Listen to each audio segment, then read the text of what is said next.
حضرت عمر تو گھر سے معاذ اللہ شہید کرنے کے لیے نکلے تھے کہ آج اسلام کا نام ہی ختم کر دیں گے۔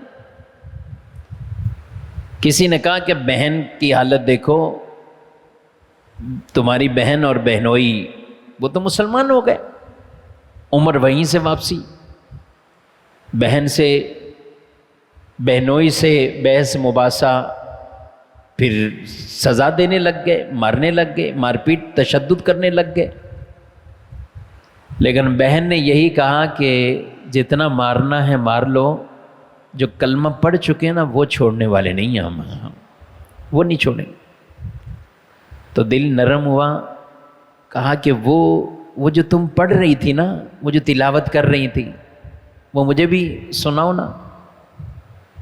وہ قرآن جس کی تلاوت ہو رہی ہے، اللہ اکبر، سورہ طٰہٰ 16ویں پارے کی سورت ہے، طٰہٰ ما انزلنا علیک القرآن لتشقی الا تذکرۃ لمن یخشی۔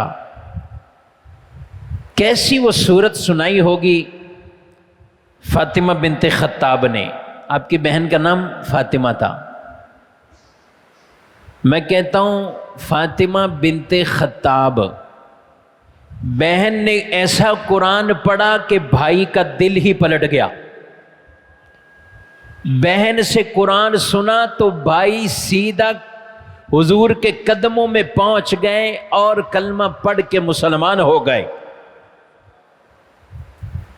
یہ فاطمہ بنت خطاب کا قرآن پڑھنا تھا، اور فاطمہ بنت محمد نے بھی کیسا پڑھ کے قرآن اپنے بچوں کو سکھایا کہ امام علی پاک امام حسین کا سر تن سے جدا ہو گیا، مگر نیزے پر بھی قرآن کی تلاوت جاری رہی ہے۔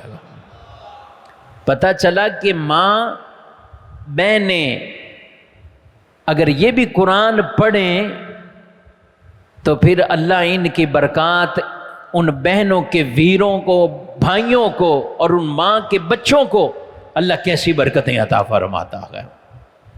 تھی دونوں فاطمہ ہی،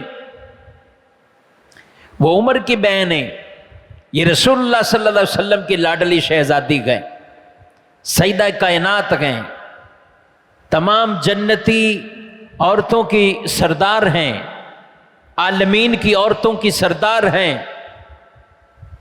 وہ فاطمہ جسے حضور علیہ السلام فرمائیں کہ میرے جگر کا ٹکڑا ہے، فاطمہ سے محبت کی گویا کہ رسول اللہ سے محبت کی۔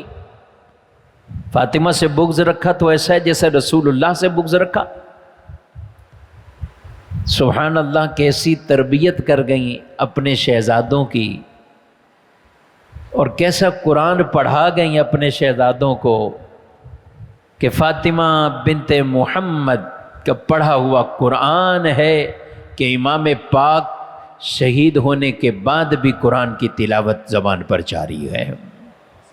تو حضرت عمر نے اپنی بہن سے سنا، دل نرم ہو گیا، حضور کی بارگاہ میں گئے، مسلمان ہو گئے۔